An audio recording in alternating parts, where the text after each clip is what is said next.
আসসালামু আলাইকুম। আহ, আজকে এই ইমেল সেন্ডিং যে সফটওয়্যার এটার সম্পর্কে বিস্তারিত ইনফরমেশান শেয়ার করার উদ্দেশ্য হচ্ছে যে একজন যারা মানে অলরেডি পারচেস করছেন তাদের উদ্দেশ্যে। এইটা অনেকেই বুঝতে পারতেছে না যে কিভাবে লিডগুলো দিবে বা এসএমটিপি দিবে। তো সেটাই আর কি এখানে আমি একটু একটু করে প্রত্যেকটা ফিচার সম্পর্কেই ডিটেলস বলার চেষ্টা করতেছি। প্রথমেই যদি আমরা একটু দেখি, এখানে লেখা আছে what type of SMTP one to use, SMTP one to use. তো এখানে সাধারণত এই 3 ক্যাটাগরির এসএমটিপি আমরা পেয়ে থাকি।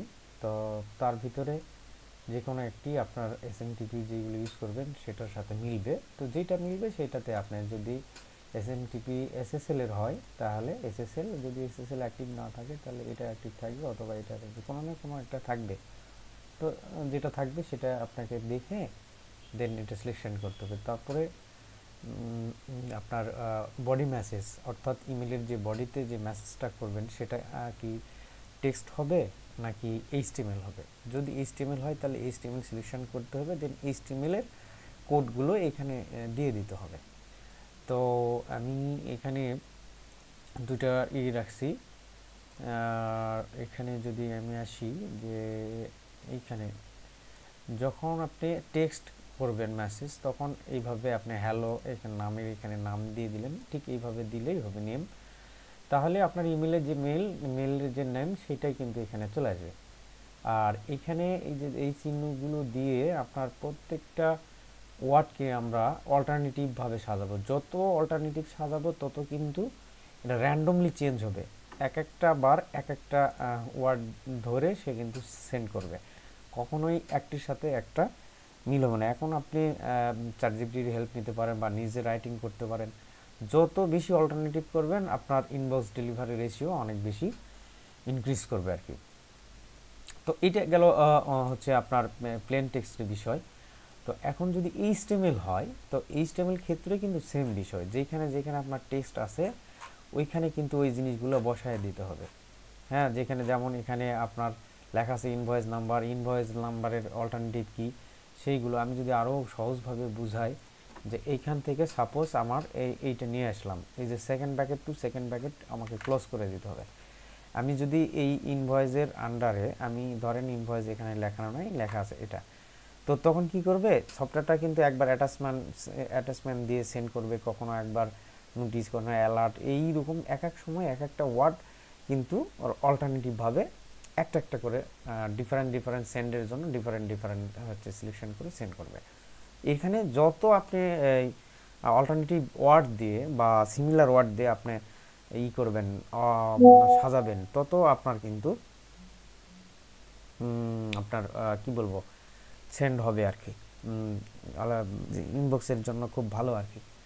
তো এটা গেল আপনার মেসেজের জন্য। তারপর ফর্ম মেল, এখানে কিন্তু আপনি মেলও দিতে পারবেন। সাপোজ আপনি এখানে যদি দেন যে কি বলবো, পেপালে ধরি, পেপাল ধরেন এখানে SERVIC service@paypal.com, এভাবে যেটা দিবেন সেখানেই কিন্তু সেটাই সেই মেলটাই কিন্তু ওখানে ফর্ম মেল হিসাবে ডিসপ্লেতে আসবে।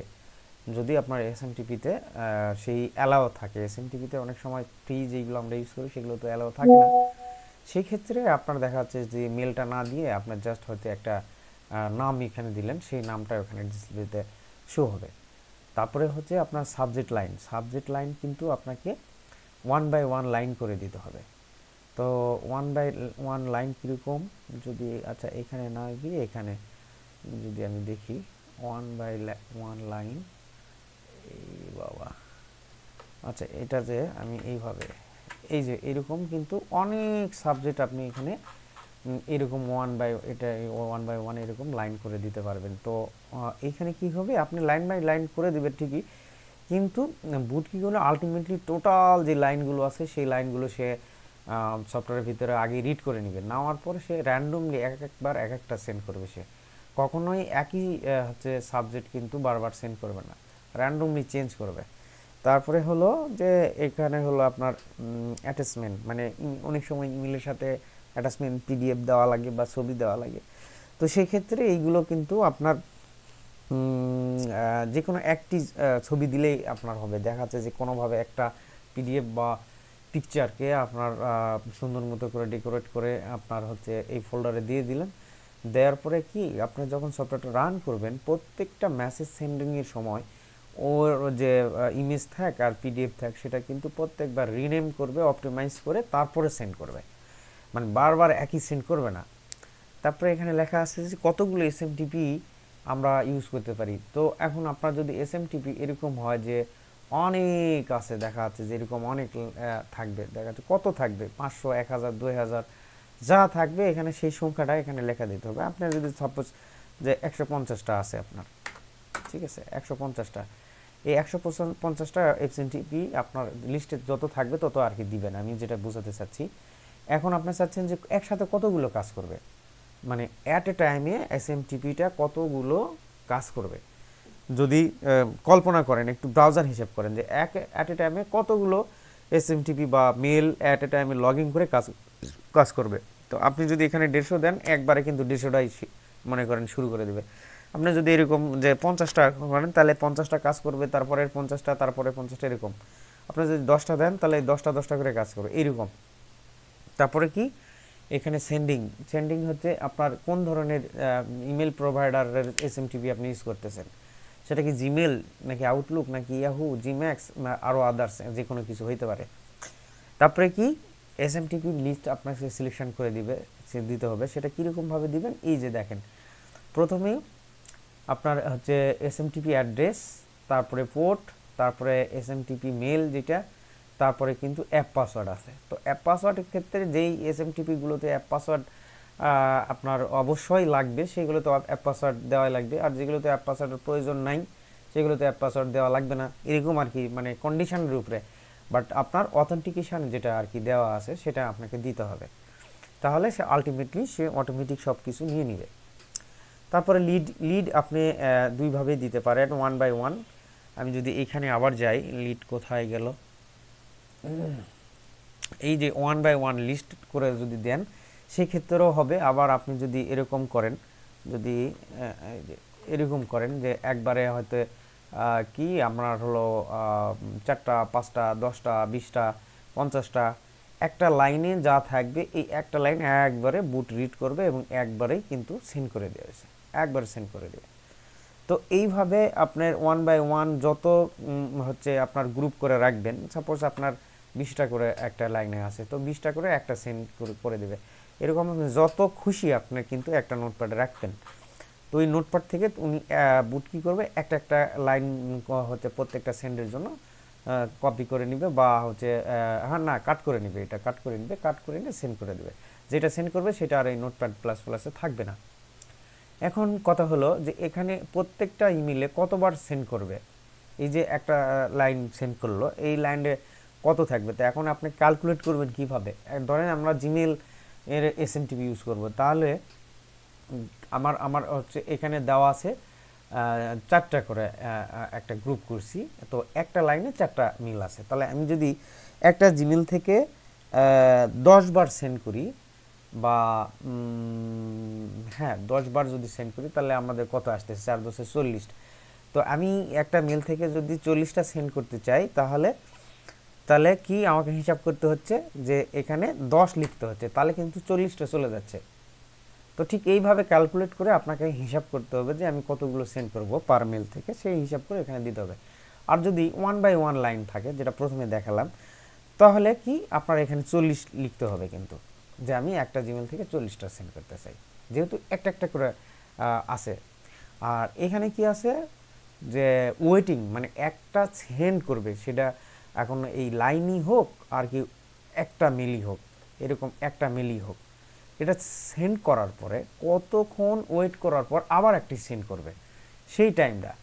তো এখানে কিন্তু মিলি সেকেন্ডের হিসাব হবে, তার মানে 1 সেকেন্ড সমান 1000 মিলি সেকেন্ড।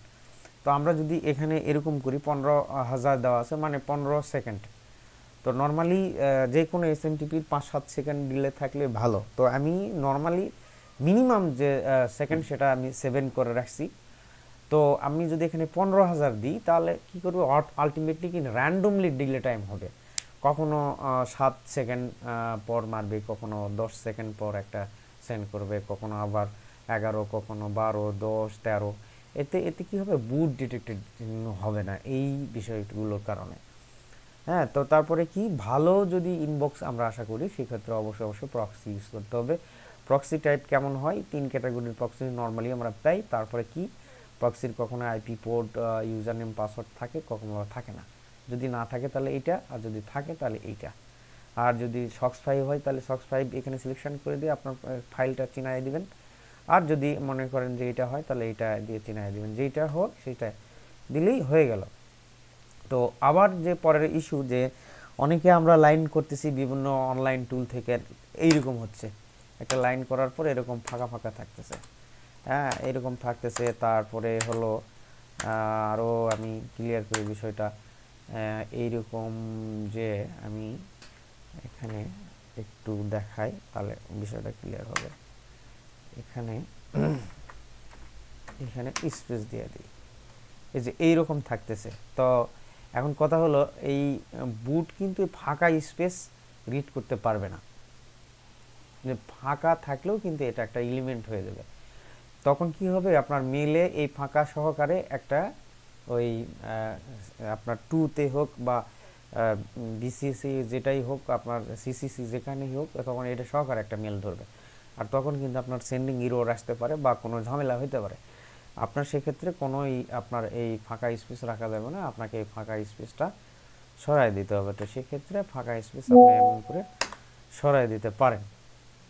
তারপর কি, এই ফাঁকা স্পেসের জন্য আপনাকে এডিট গেলেন, যাওয়ার পরে লাইন আসবেন, লাইন অপারেশনের পর এখানে এমটি লাইন, রিমুভ এমটি লাইনে দিলে এই এমটি লাইন চলে যাবে। তো এইভাবে যখন দেবেন তখন কিন্তু প্রপারভাবে ওয়ার্ক করবে, কোনো কিছু আর হেজিটেশন থাকবে না আর কি। তো এই হলো ফিচার। তো তারপরেও যদি কোনো ইনফরমেশন প্রয়োজন হয় সেক্ষেত্রে আমাকে পার্সোনালি নক করবেন। আসসালামু আলাইকুম।